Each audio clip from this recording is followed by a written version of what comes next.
Welcome to the Study in Sherlock podcast, where we investigate the many faces of Holmes and Watson. Each episode will take a closer look at the actors who step into those iconic roles, what they bring, what they change, and what they reveal about the world's most famous detective partnership. We'll review classic films, groundbreaking TV series, forgotten radio dramas, stage performances, and even modern audio adaptations.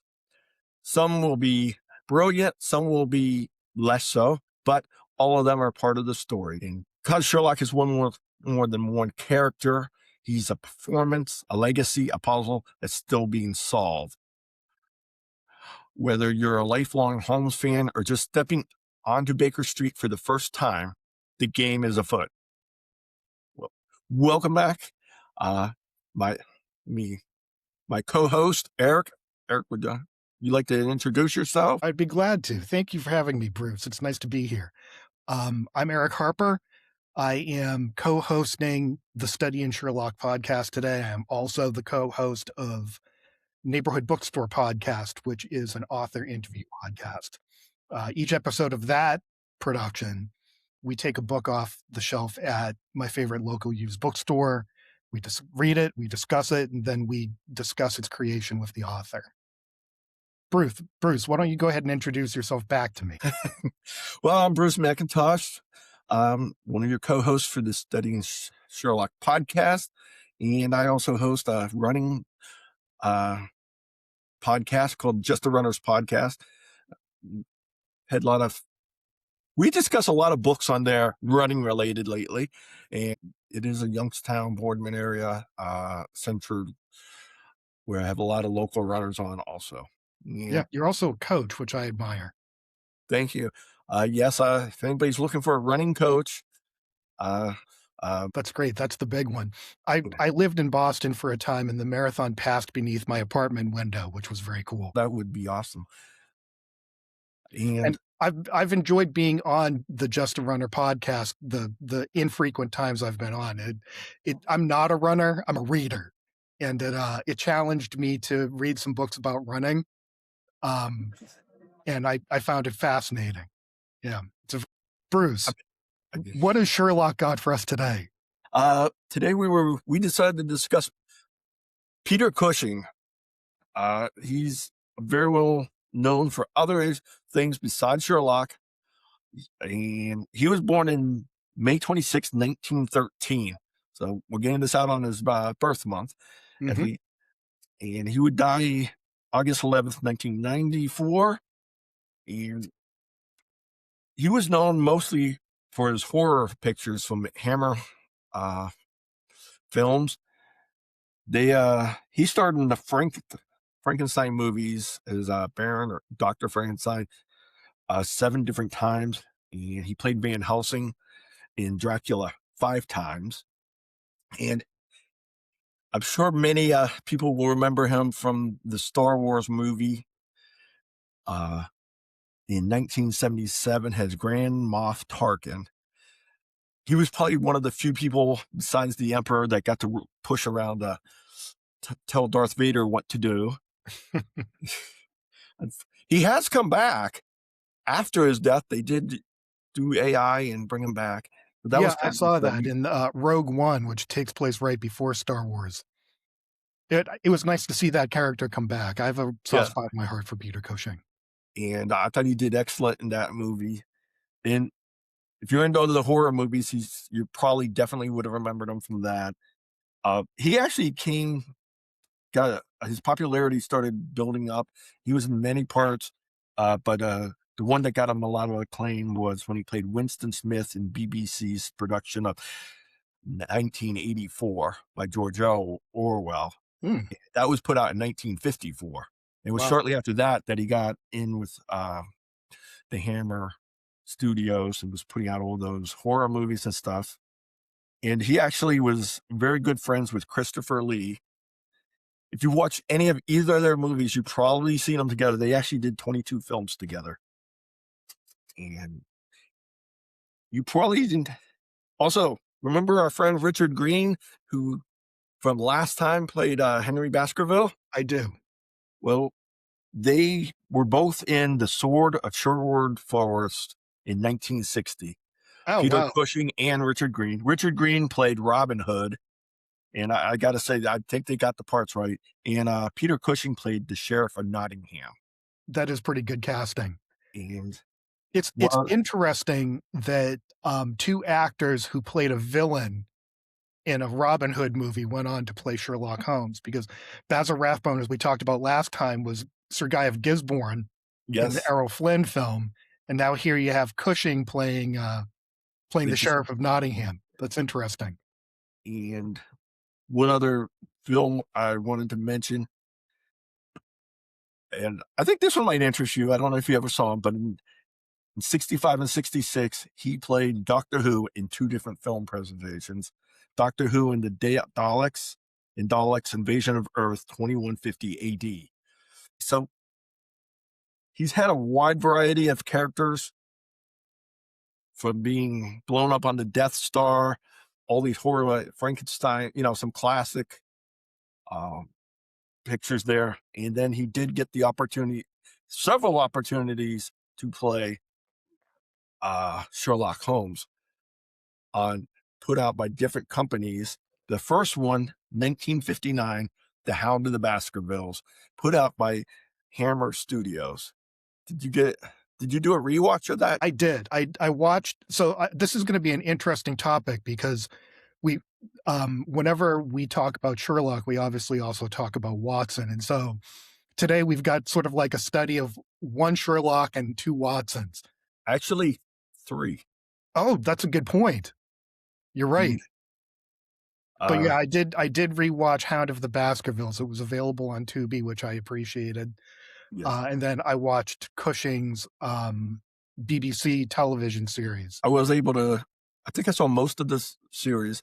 Unfortunately, for the TV series, we'll go back to The Hound, but the TV series, there was originally 16 episodes with Peter Cushing in it. Originally, it was filmed in black and white with Douglas Wilmer, and then he didn't come back when they were doing another season. What did you think of The Hound of the Baskervilles by Hammer So with, with this Andre? this is very interesting to me. Cushing, along with Christopher Lee and a variety of other well-known British actors, all had their time at Hammer Films. You know, and when I was growing up, the Hammer films were sort of regarded as B movies, which they are. But having had the opportunity to rewatch their version of Hound of the Baskervilles and a few other films, I'm sort of consistently impressed with their production values, right? So they don't look like cheap films. Like whatever money they had, they clearly put on the screen. The main thing that I've noticed about Hammer Productions in general is that they take a classic story and then they try to reduce it to as few locations as possible. Because every time you change a location for a film, it costs money and it Yes. takes time. So you're adding days. So they reduce it to as few locations as possible. They restrict it to a studio setting wherever is possible. There's not a lot of filming outdoors unless it's absolutely necessary. And then because of the smaller scope, they lean more into horror. So they're sometimes called Hammer horror, even though not all of their films were horror films. But they did go out of their way to make some films into horror films that might not otherwise be. Like, I don't know that I consider The Hound of the Baskervilles to be a horror film per se. If it is, it's a gothic story, you know? And so there's probably an element of gothic horror in it. But because it's a home story, there's nothing supernatural about it, ultimately, right? Even though in all of the versions you have characters insisting that there must be. And the thing that really grabbed me as a different take with Hammer's version of Hound of the Baskervilles is that they leaned more into horror, and they leaned into it much earlier on. So I liked it. I liked it in spite of the fact that they changed quite a few things. I think some of the elements that they added to make it more salacious or exciting may have actually undermined the original mystery somewhat. But I enjoyed it. I think it was really well cast. I like seeing Cushing in his first turn as Holmes. I really like um, Christopher Lee as Henry Baskerville, and I particularly liked Andre Morell as Watson. Andre Morel, they he changed the image of Watson, I think, for the better over Nigel Bruce. Yeah. Bruce did one thing to bring Watson up as more of a partner. Andre Morel made him more of an equal partner, and I think he played him more the way he was written by Conan Doyle, where he's competent. I mean, he's supposed to be a doctor, so he should be able to assist in some areas, and he did a very good job for this. For his role as Watson, and Yeah, I think he did move the standard for playing Watson up some definitely from being the bumbling fool to more of a competent. yeah, I agree. Which is I think very appropriate for the story because in a lot of ways, Hound of the Baskervilles is more of a Watson story than it is a Holmes story. Like I'm sure everyone who's listening knows this, but it was published during the period when Holmes had been killed off, and so there was demand for more Holmes stories, but Conan Doyle was not that excited to actually bring the character back. And so he conceived this story where Holmes is in the background for a lot of it, and he's still doing most of the heavy lifting. It the resolution all rides on Holmes's shoulders, but he's in the background for a good half of it. And so I because of that, like I really thought that Andre Morel stepped up. There's a scene early on when he and Christopher Lee playing Henry Baskerville first get to Baskerville Hall, and they're interrogating Barrymore, the butler, about what happened. And um, Morel really, really stepped up. Like there's in that moment, Watson is the detective. He's asking good questions. He's not huffing and bumbling the way other Watsons have. He's very direct. He's clearly like the actor's clearly portraying a man who's more experienced in the world, more confident. I really liked that moment. I'm always looking for good Watson moments, and I really enjoyed that. Yeah, I did read something about when Conan Doyle was writing it. He thought about just writing it as a story, and he told the publisher of the Strand magazine could have it with Sherlock Holmes or without it. But if you put Sherlock Holmes in, the price was double per thousand words. I guess that's how what they were charging. Needless to say, they made the right choice. That's great. Yeah, I actually love everything about that because I mean, like people forget some. There's a quote from Samuel Johnson, um, and the quote was only a fool ever wrote but for money, meaning if you're going to write, you better get paid. And I really like that story. Like Conan Doyle knew what he was on about, you know. That's yeah. that's great, and I agree with you. Strand made the right choice. Like that, they Oh, wanted Holmes back, and I don't blame them. They knew it was going to blow up. he probably could have charged more than he did if they had known. Yeah, I liked Andre Morel. Christopher Lee's always is a great actor. One thing that somebody pointed out was the height difference between Cushing and Christopher Lee, whereas in the books and many stories, Holmes is usually tall, portrayed as a. I don't remember how tall Peter Cushing was, but Yeah, Christopher I, Lee I get the towered I over get the most people. impression that Cushing was kind of a petite man. Yeah, I think he's got the facial structure to play Holmes, but he doesn't have Yes, the height. And it's unfair to put him next to Christopher Lee because I think Christopher Lee was far taller than him. he appeared to be quite tall. He always looked tall, and everything I've seen him in, you knew he was a tall man. Uh, Yeah, and Cushing never gave me that impression, man. You see him pictures side by side.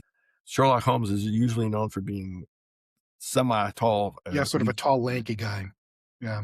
And I think that if they didn't have such a tall actor like Lee on set, that it wouldn't have been noticeable. The camera just would have been at the eye level of Cushing, and it wouldn't have mattered. But when I was watching Hammer's Hound of the Baskervilles on Tubi, um, there were times where Christopher Lee's head started to disappear out of the top of the frame, which I thought was kind of interesting and hilarious. Okay, Christopher Lee is listed as 6'5". I Okay. looked it up real quick, which makes sense to me. So I wouldn't be surprised if Peter Cushing's about my height, 5'8", maybe even a little taller thing. Some of the changes they made, because they had the tarantula come out of Baskerville's boot, Mm-hmm. trying to add more horror to it. Do you know what? You read my mind. I actually don't care for that. I mean, like, it was kind of a fun moment to see portrayed on screen. It kind of echoed a scene from the Speckled Band short story, except replacing the snake with a tarantula. Yeah. But I definitely thought that undermined the overall mystery, and I get why Hammer did it, because they were trying, their whole thing was like low budget but big excitement. You know what I mean? Yeah. But I mean, it puts a pretty fine point on the idea that someone's trying to kill Henry Baskerville early on. Like, at that point, when they're at the hotel and he's complaining that one of his boots went missing overnight, right? In the original, in the published story, it's an oddity that goes uncommented on until much later. It's an obvious clue, but you don't know where it's leading, right? And with this, you know, when the filmmakers combine having the one boot go missing, and then there's a tarantula hidden in the other one. Yeah, someone's trying to kill this guy. I mean, I'm pretty sure that tarantulas are not native to London. And someone's going to write in, if I'm wrong, correct me. But I mean, I thought that it was an interesting moment of excitement, but I mean, it's completely out of place in what I would normally expect from a Holmes story. And it's like, it turns it into a story where someone is definitely trying to kill this guy, like almost from the beginning, as opposed to leaving it open-ended. One thing I didn't really get why they wanted to say Chris. Maybe it's just because of the accent Christopher Lee had, but the character of Baskerville they were saying was coming back from South Africa, so it's just to cover up his accent. I wondered that too. I don't think, like, the odd thing is it really doesn't contribute anything different to the story. And it did make me wonder if it was just a case that Christopher Lee didn't have a very successful American accent, you know? And so they changed it to Johannesburg, South Africa. That's the only thing I can think of. I didn't see anything in the story that like really played up why that would be a relevant change. It was interesting though. It's also interesting to me that in other adaptations, right? When Henry comes to England from Canada, almost everyone makes the choice to portray him as having a North American accent, you know, like what I would consider an American accent. I understand it's Canadian as well. But he is still a British man, you know what I mean? And I got the impression, even reading the novel, that he hadn't been in Canada so long that he would have completely lost his accent, you know? So to me, it almost makes more sense that character would have a British accent regardless of where he was returning from, you know? And I sometimes wondered if it was more the case that other films gave him an American accent to put kind of an American type hero at the center of that story to make it more appealing to American audiences somehow. Although I don't know why that matters, but that does seem like a choice filmmakers might have made. It was a little different than a lot of the others. Yeah, that was an interesting choice. And I sort of feel like that was Hammer Films' effort to play up the salacious aspects of the story and to make something exciting happen right at the beginning, you know? Because as far as I've never seen another production, another adaptation of Hound of the Baskervilles that started with that flashback story. All the other ones that I've seen by way of an adaptation begin with the death of the most recent Baskerville on the moor. You don't necessarily see what happens, but you basically experience his murder.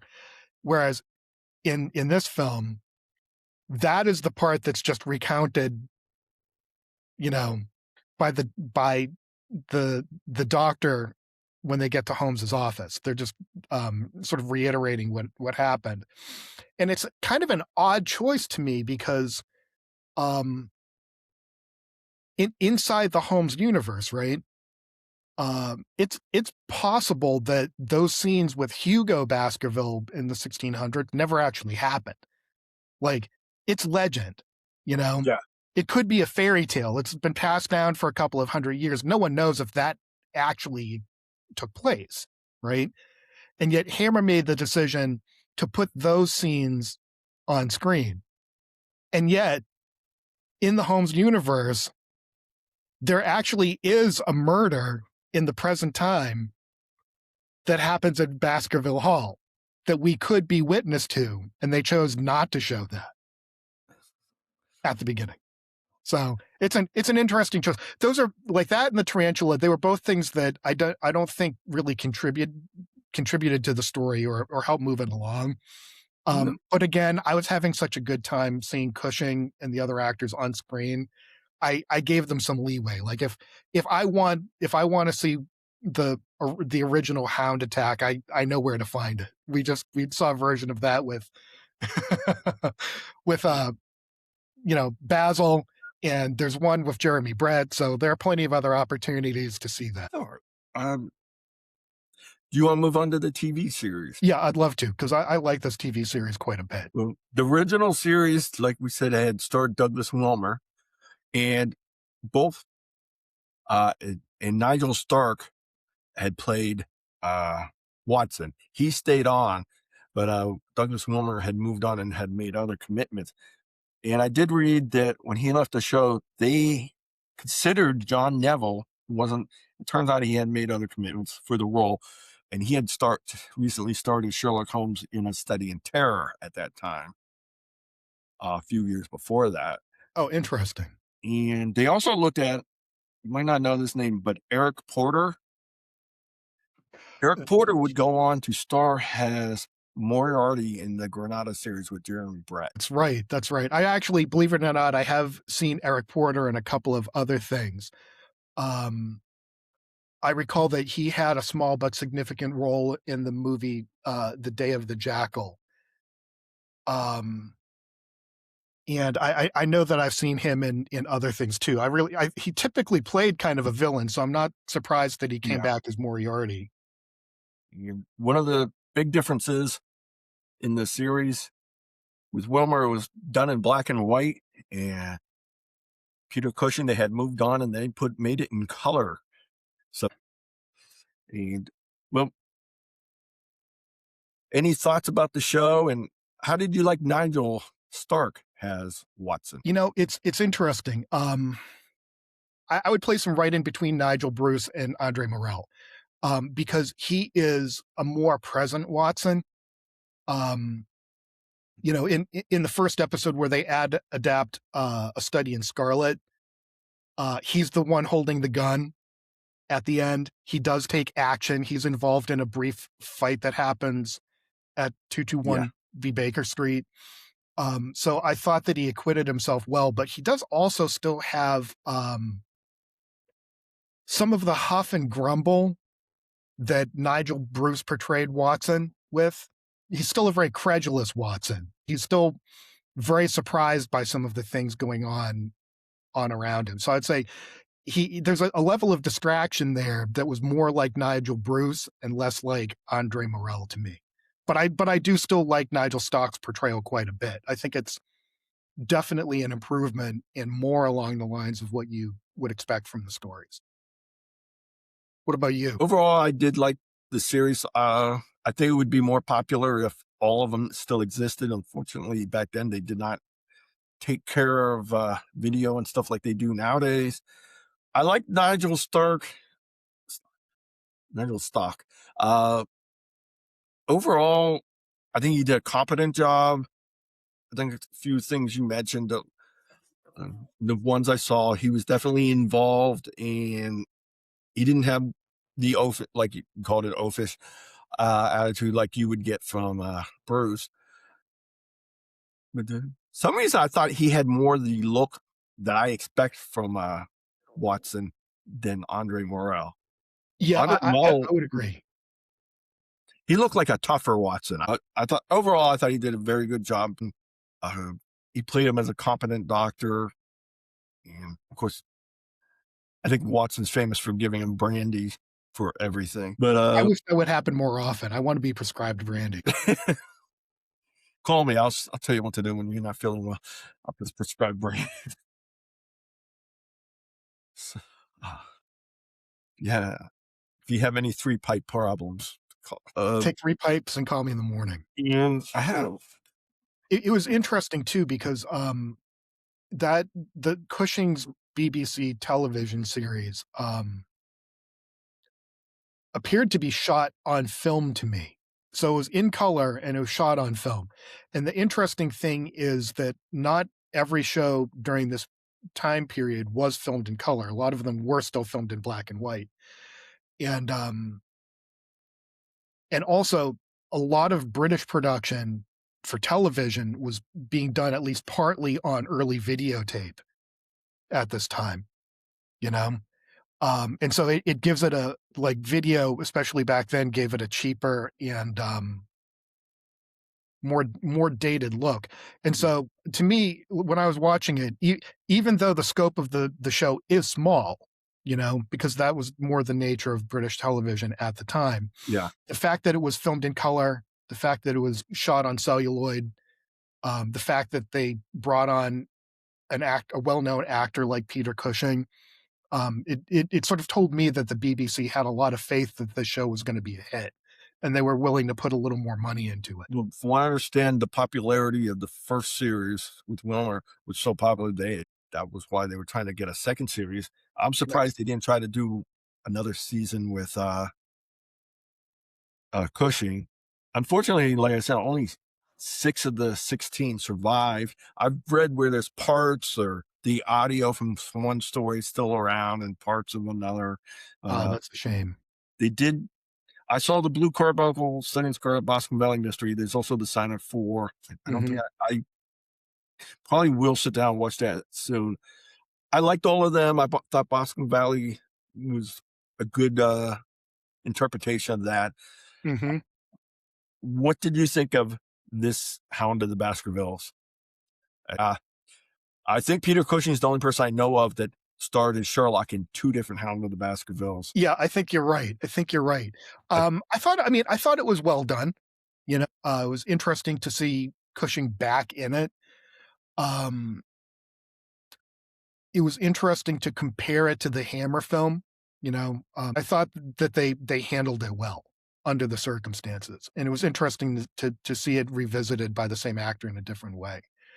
Um, I I thought it was more compelling when they adapted A Study in Scarlet, because I know this is not the only adaptation of that story that exists, but it might be the first one that I've actually seen translated to the screen.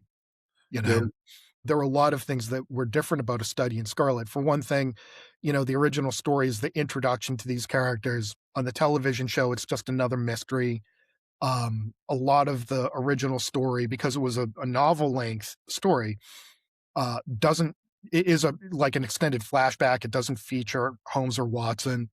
We're following events basically in Old West America. You know, all of that was only barely alluded to in this production. But still, to see it play out the way it did, I thought that was fascinating. It does make me want to see if I can dig up any other productions of Study in Scarlet.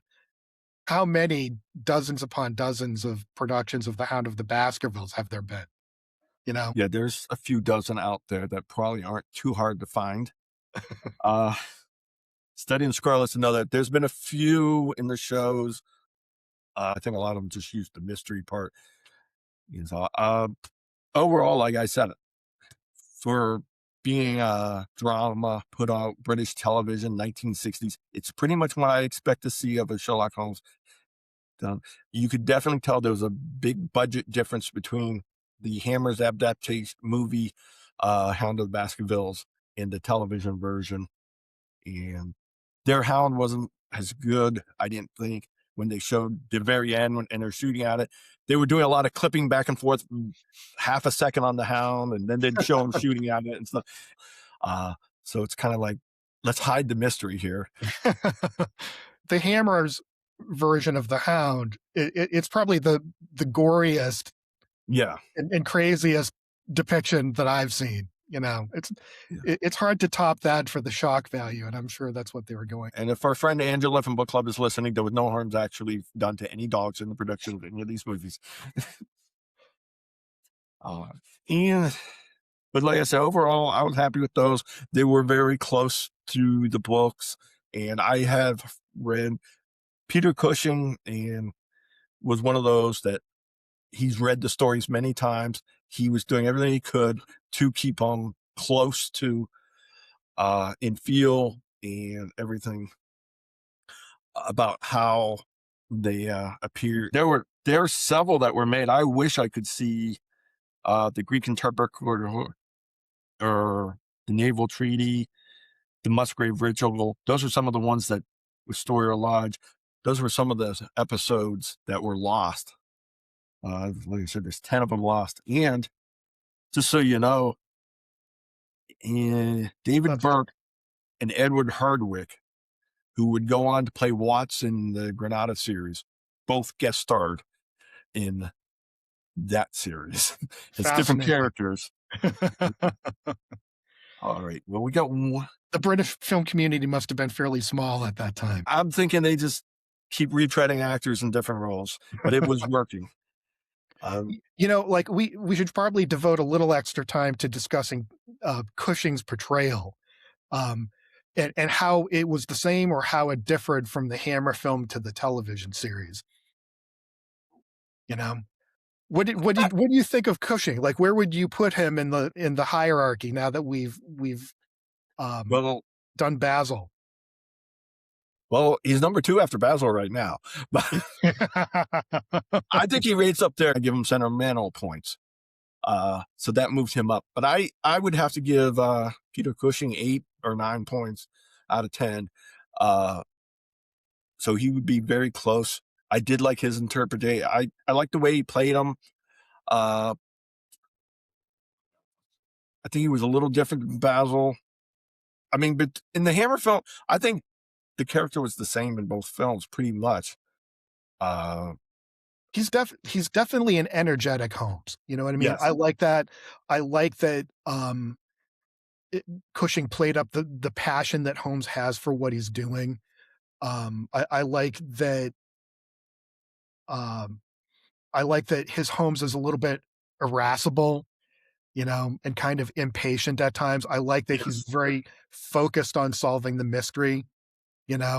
Holmes of the story is always focused on solving the problem, but he does occasionally let the culprit get away if it seems like morally appropriate to him. Like, he's not looking to get everyone he investigates locked up. I think whereas Cushing's character has tended to lean into, like, part of solving the problem, solving the case, is that moment of justice. So, for example, at the end of a study in Scarlet, Holmes states in no uncertain terms that this guy who was on the revenge path is a murderer, even though the man does not see himself that way. I also like that, especially in the episodes of the television series that still exist, that Cushing's portrayal leaned into the scientific aspect, the early forensic science, which is something that we didn't see quite as much from Basil Rathbone, I think. So it was very interesting to see Cushing, really portraying that aspect on the scene. But I like that he was clearly playing him as smart, as energetic, and that he wasn't just a distinct profile with a pipe and a deerstalker cap. Yes, because In the Blue Carbuncle, I like the fact that he lets him go. The guy that Hmm. stole it, because his reason was if we put him away, he's going to be a criminal forever. If we let him go now, Yep. he he says he could tell that he wouldn't be uh he won't be committing any more crimes. So I get I guess he considers him a great judge of character. And So, yeah, all in all, I like him. I put him up there too. If I'm being honest, I don't think I've ever seen an actor's portrayal of Holmes that I really greatly disliked.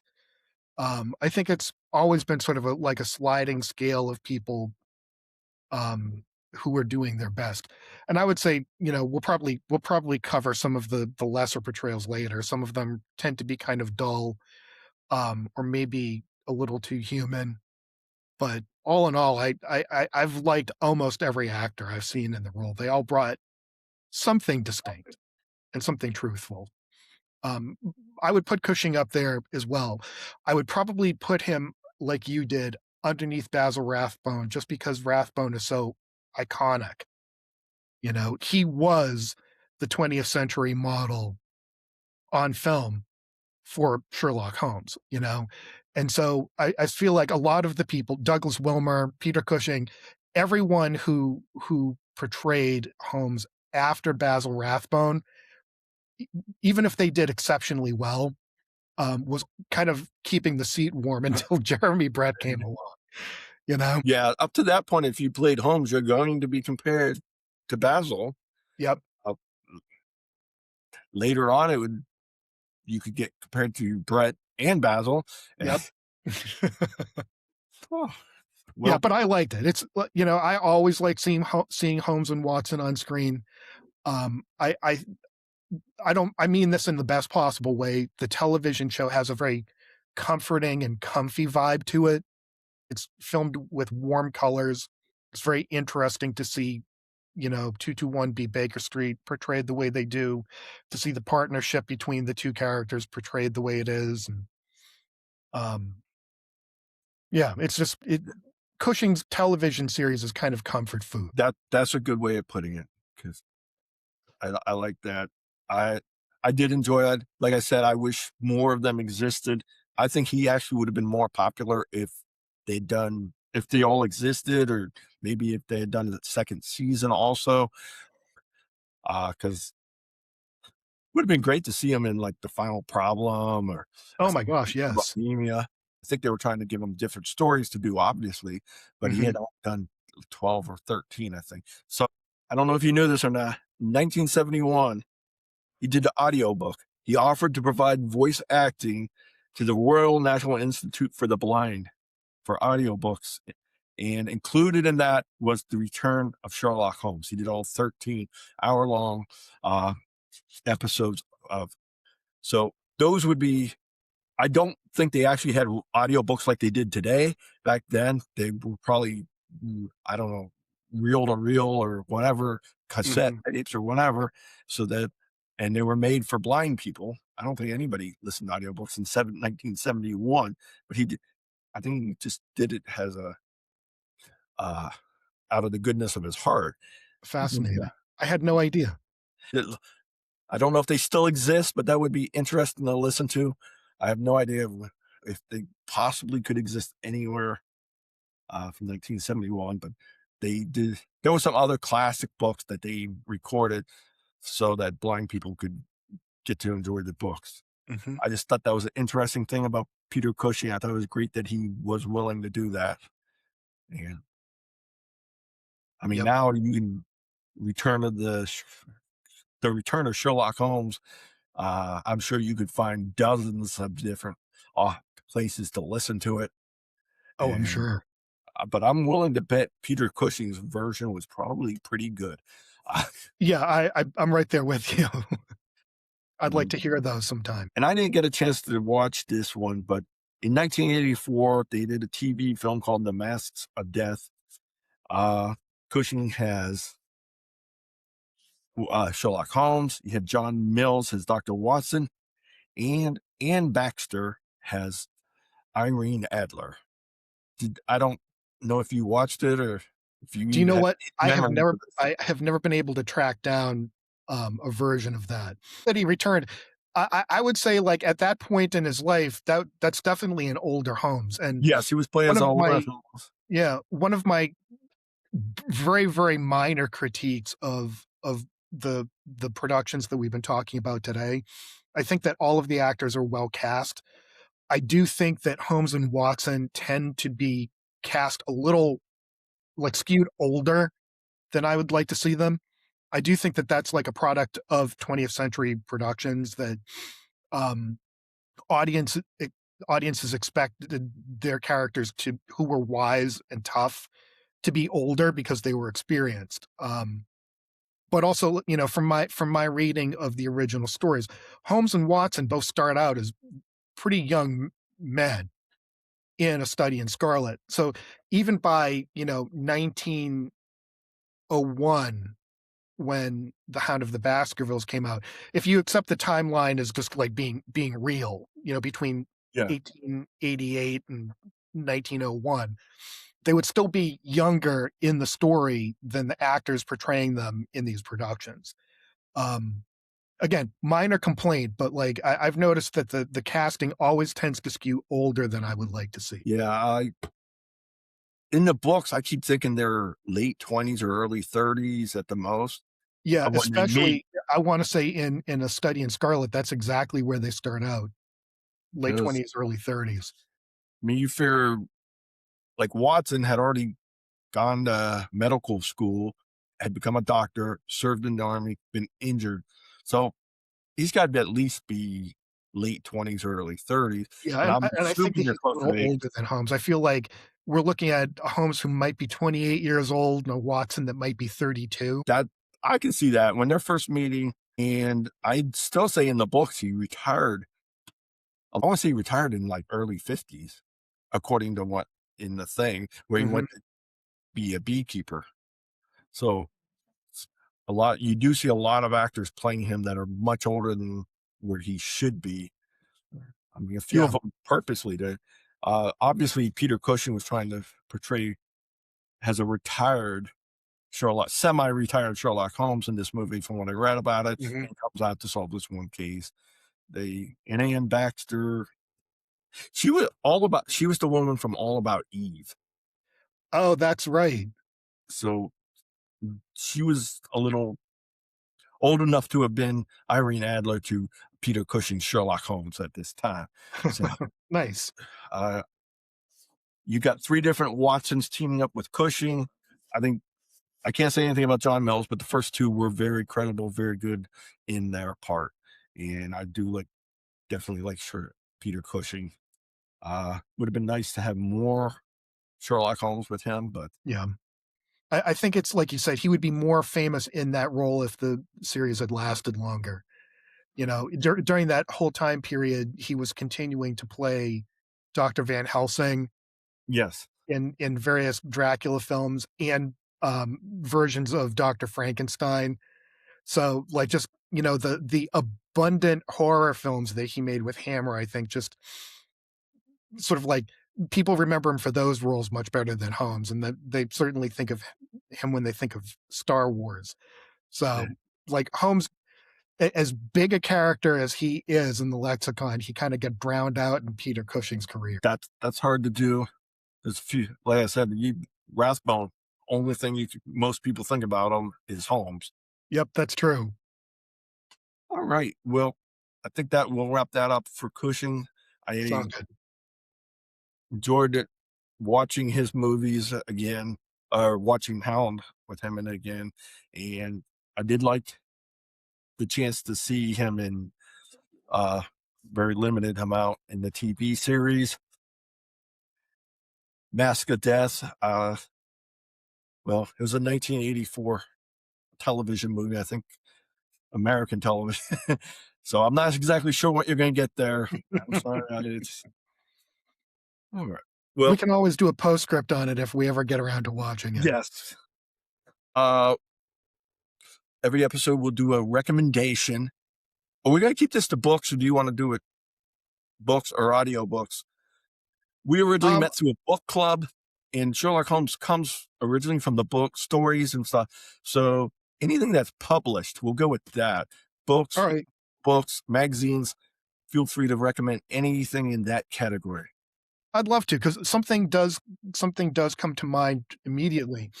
I've enjoyed a lot of different audiobook productions of Sherlock Holmes stories, and I think the ones that I actually probably enjoyed the most were a series of productions that were narrated by Edward Hardwicke, who played Watson with Jeremy Brett. He was the second Watson.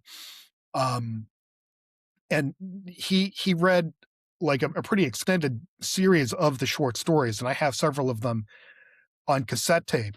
And man, they're just some of my favorite productions. He obviously is doing all of the voices because he's just narrating the story, and he is every bit as credible and energetic when he's portraying Holmes in those audiobooks as he is credible portraying Watson, which is what he was known for.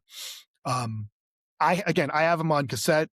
I imagine that they're probably available online somewhere, but I give those my highest recommendations. Those are probably my favorite uh audiobooks of the Sherlock Holmes stories. That's all a great recommendation. If I get a chance, I'm going to recommend a book. Yeah, I'm sure it's on audiobook too. The Devil's Blaze by Robert J. Harris. It portrays Sherlock Holmes in 1943. They're using the Basil Rathbone and Nigel Bruce characters, Sherlock Holmes characters in that time period, Mhm. and the whole story is based on as if Basil Rathbone Sherlock Holmes. Uh, Sometimes you got to specify which Sherlock Holmes, but I read this a few years ago. I liked it, and he did put out second book. Oh, A Study in Crimson. So Interesting. there's two books by Robert J. Harris about Sherlock Holmes, and they're using him during the war in the 1940s as portrayed as the Basil Rathbone character. Really interesting. So, like, if you want more of the Basil Rathbone style of Holmes, that's where you can get it. That's really cool. Yes. It sounds like the two books are referencing other prior Conan Doyle stories. So you've got uh this one, which sounds like it's playing off of Silver Blaze, and you've got Yes. the other one, A Study in Crimson, that's playing off A Study in Scarlet. This one had Moriarty in it. So, of course, you can kill Moriarty off and he'll be back for the next book. Yep. But especially back in that time period. Oh yeah. All right. Well, I think we'll wrap it up there. Thank you again. Another live, enjoyable podcast with you. Agreed. Thank you for having me. I sure had a good time. Well, the game is afoot.